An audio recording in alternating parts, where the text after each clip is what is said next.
Success मंत्र। आज हम बात करेंगे सक्सेस मंत्र की। और सक्सेस मंत्र के लिए सबसे ज़्यादा ज़रूरी है आपको सक्सेस को समझना। सक्सेस को समझना, सफलता को समझना। क्या होता है सफलता, क्या होती है सक्सेस। अगर तुम्हें सक्सेस का विजुअलाइजेशन दिखाना है तो कैसे दिखाओगे। देखो, सक्सेस का सबसे सक्सेसफुल रिप्रेजेंटेशन है एक आदमी को दर्शाना जो कि ऊपर की तरफ सीढ़ियाँ चढ़ रहा है। अगर तुम ये किसी को भी दिखा दोगे ना तो वो यही बोलेगा इट रिप्रेजेंट सक्सेस। ठीक है, ये बनाई हुई चीज़ है, ऐसा हमने बना रखा है, ऐसा हमने समझा रखा है, तो दिस इज सक्सेस। वो सीढ़ियाँ ऊपर की तरफ जा रहा है, वो सीढ़ियाँ उसकी कामयाबी को दर्शा रही हैं, वो निरंतर प्रगति कर रहा है। ये एक बेसिक रिप्रेजेंटेशन है जो आप सब ने देखा होगा और आप सब इस चीज़ को समझते होगे।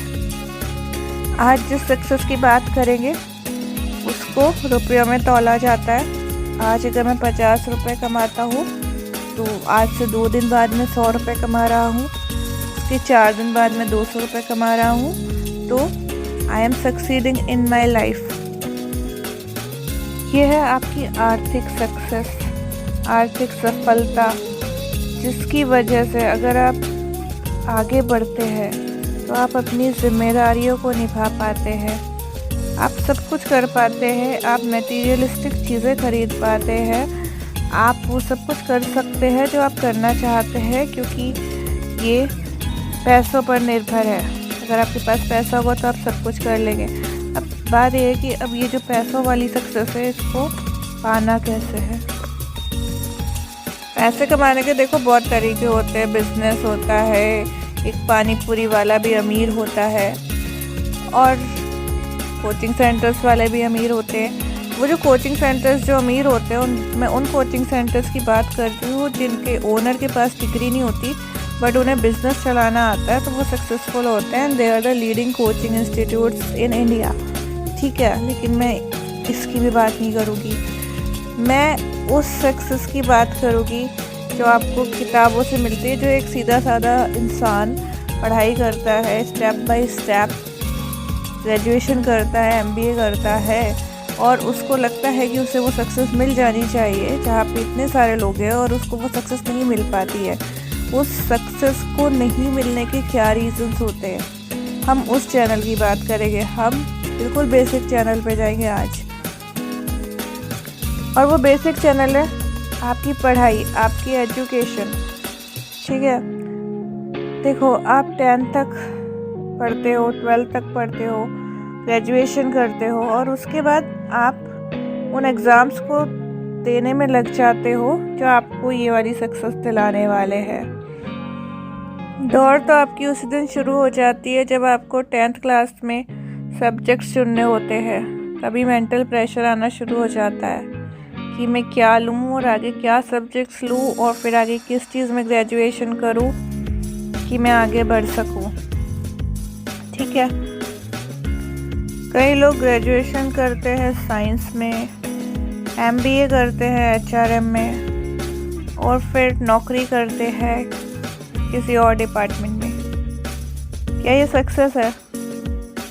देखिए, डेफिनेटली सक्सेस है, क्योंकि उन्होंने स्ट्रगल करी, उन्होंने स्ट्रीम चेंज करी, और in the end they are earning money. क्योंकि हम उसी सक्सेस की बात कर रहे हैं इस वक्त जिसमें आपको पैसे मिलते हैं और आप पूरी दुनिया के सामने सक्सेसफुल दिखते हो। तो हम उन्हें बोलेंगे माइंडेड पीपल, जिन्होंने टाइम रहते अपना डिसीजन बदला और कैसे ना कैसे करके भाग दौड़ करके जॉब ले ली। They are settled, they are successful. Second, वो टाइप के लोग होते हैं जो एग्ज़ाम्स देते हैं और उनका सिलेक्शन नहीं होता और वो थक जाते हैं, वो डिप्रेशन में आ जाते हैं क्योंकि उन्हें सफलता मिलती नहीं इतनी कोशिश के बाद भी।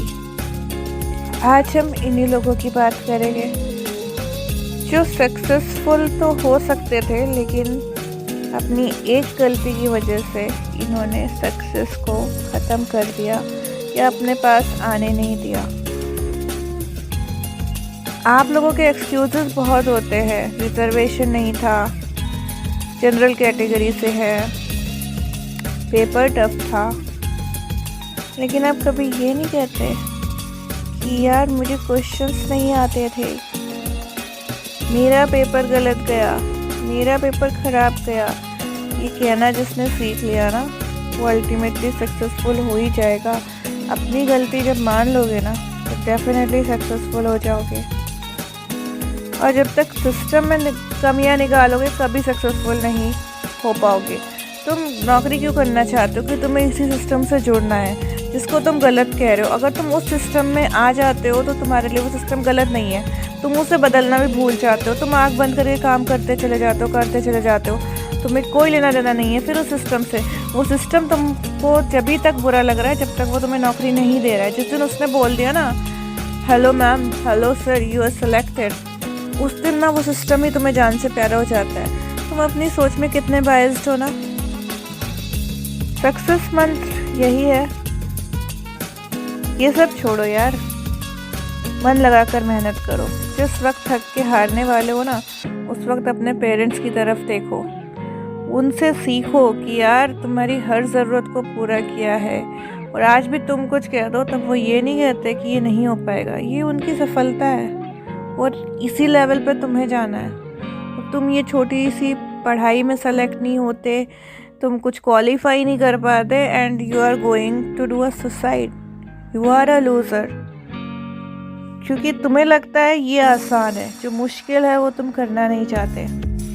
तुम जिस पल थक कर बैठ रहे हो ना उस वक्त बहुत सारे लोग तुमसे आगे निकल जाएंगे इस रेस में दौड़ के। और ये रेस तो है ही, कि कोई नई बात नहीं है। डेफिनेटली अगर तुम एग्ज़ाम देना नहीं चाहते हो उस दिन जिस दिन की पेपर है, तुम्हें तबीयत ख़राब है, तुम्हें बहाना बनाना है, तुम्हें कुछ भी करना है, उस दिन तुमसे वो शख्स आगे निकलेगा जो एटलीस्ट पेपर देकर आया। तो मत थको, मत हारो, अपनी गलतियों से सीखो। जब तक ज़िंदगी है, जब तक उस एग्ज़ाम को देने की एज है, जब तक तुम कोशिश कर सकते हो करो।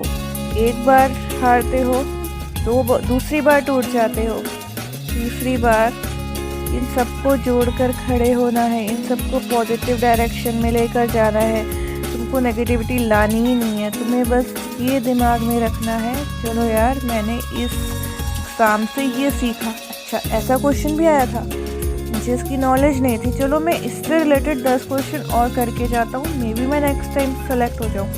ये कोशिश तब तक जारी रखनी है जब तक वो रूल्स नहीं कह देते कि मैडम और सर अब आपकी एज हो गई है, अब आप एग्ज़ाम नहीं दे सकते। क्योंकि जब तुम उसके बाद अगर तुम सफल नहीं होते हो या तुम उसके बाद भी विफल होकर लौटते हो ना, पूरी ज़िंदगी ये सेटिस्फेक्शन रहेगा कि यार मैंने कोशिश करी थी, मैंने अपना पूरा दिया था, मैंने हर गलती से सीखा था और मैंने हर साल एग्ज़ाम दिया था, मैं थक के नहीं बैठा।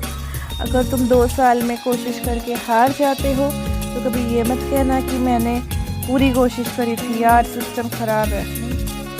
ये तब कहना जब पूरा एज लिमिट निकलने के बाद भी तुम्हारा नहीं हो और तुमने अपनी गलती से कभी कुछ सीखा ही ना हो। हर बार इम्प्रूव करो, हर बार अपना बेस्ट दो, देखना सक्सेस तो डेफिनेटली तुम्हें मिल ही जाएगी। So all the best in your respective exams, in your incoming exams, क्योंकि हम सीधे साधे जो मतलब एजुकेशन से जुड़े हुए लोगों का चैनल वही है कि हमें नौकरी एक चैनल से लेनी है और उस चैनल को सुधारना भी हमें ही है, उसके अंदर भी हम ही हैं, उसके बाहर भी हम ही हैं, हमारे जैसे ही लोग बैठे हैं। तो बेटर है कि पहले मेहनत करके उस चैनल में शामिल हो जाओ।